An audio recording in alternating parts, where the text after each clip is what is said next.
我老苏的梦想早就想租个院在山上过生活，好歹是咬咬牙使劲把它盘下来了。不过这房子是塌了一间，这个屋有点漏雨，弄过来以后我得慢慢整。这个小院的位置还真不错，下边就是个景区，还是包括下边5个小地都是我的啊。以后这就是我的家了啊。这个房子10多年没住人了，屋内有点乱，这个屋顶也漏雨了，俺是个大工程了啊。走，跟我来，后边还有个动物之家了啊，看看去。这就是过去养栏喂羊的啊，这个以后喂上羊，喂上个鸡，喂上个鸭，挺在这个地方啊。这就是我说的看到那个房子啊，现在已经露天了，没有修理价值了。我想办法把它推倒以后，把这个园子扩大。这个敞亮啊，最大的问题当时就是没水没电，不过那个屋有个大锅，还能使啊。弄个风扇，弄个大锅就能做饭啊。现成的灶，这就是小园的全景。咱再看下边5块小地啊，走。我说的那5块小地啊，这是个合适树，这是个有杏、核桃树、山楂树，还有桃树啊。这块小地是种菜最方便的，这叶子个水池子啊，这边是满满的水池子里啊。这个园子最大的缺点啊，是没给这个房子冲起，我想办法把这块都垫平了啊。这就是我小园的现状，这个门窗都得换，帆布也得取了啊。还有这个树正出门，这个树得取了。大家伙有什么宝贵的意见，可以给我指导指导啊。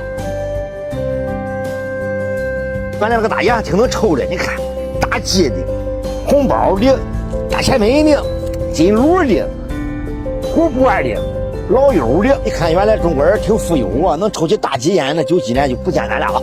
造房子动工以前有个习俗，我出去先解决一下子，解决回来以后把这个歌击退了啊。从现在开始算是动工了啊！我先把这个面抬出去。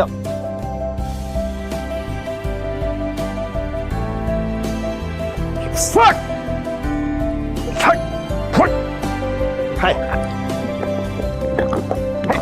还是那么轻松的。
盘不好，烧的不旺，受热也不均匀。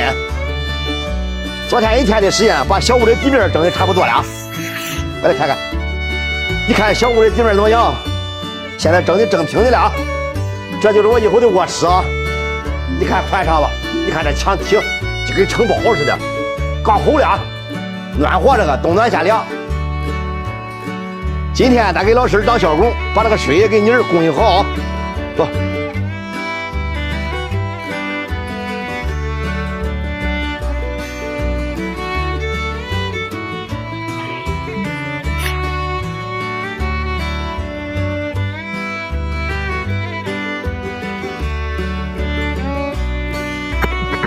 天给我试试，来。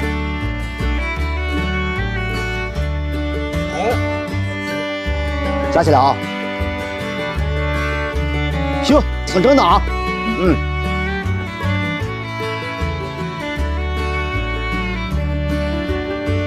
来着，看了吧，冒烟儿，味味的。我烟就挺冒的。不可吃，臭臭的，不可吃。拉拉。听着动静闷闷的，就跟发动机似的，还香了，听听。那个火太旺了，把烟囱烧爆了，梆的一声，直接机械化施工，这个配出来好看，润滑。这个东西我是第一次用，用不好大家别笑话我啊，我慢慢试。看看。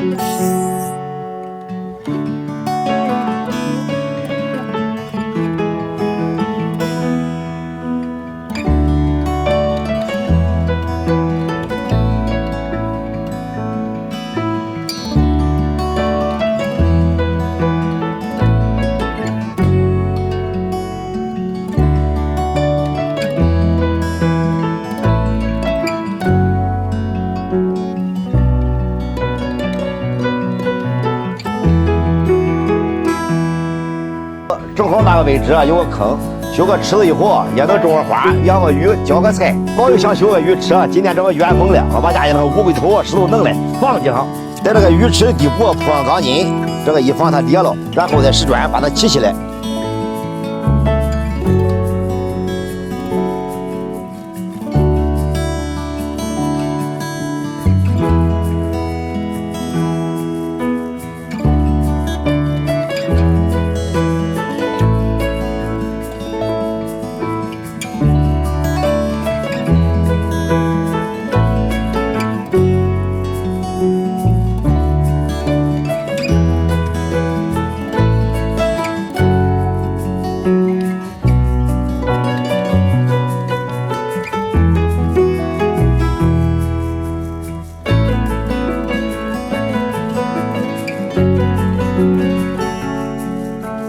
完工，今天视频高度结束。我昨天花3百从附近村淘来的啊，看这个石台的表面，它的历史最少得200年了，还是大户人家在过去啊。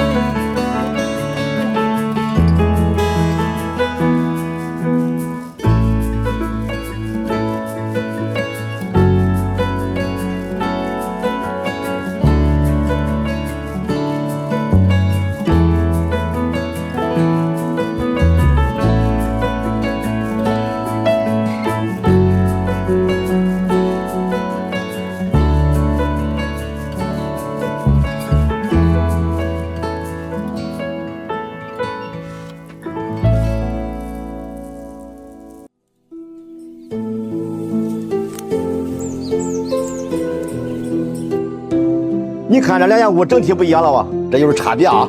到晚上爷俩加班把那一件干他，这5、6天再扇上竹子成野人了。今天晚上得回家了啊！今天视频到此结束。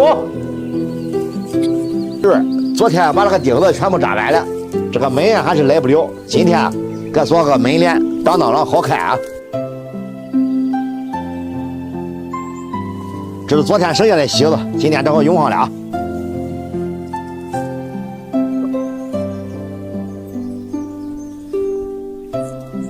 正好这样。这样行，临时的。等了好长时间的门窗，昨天终于到货了，安上了。你看漂亮不？美观吧？还是老式门窗好看。做这个铝合金的，跟着我这个风格它不搭，所以做的是木头的、实木的，好的。今天还得加工一下子，装上玻璃啊。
的。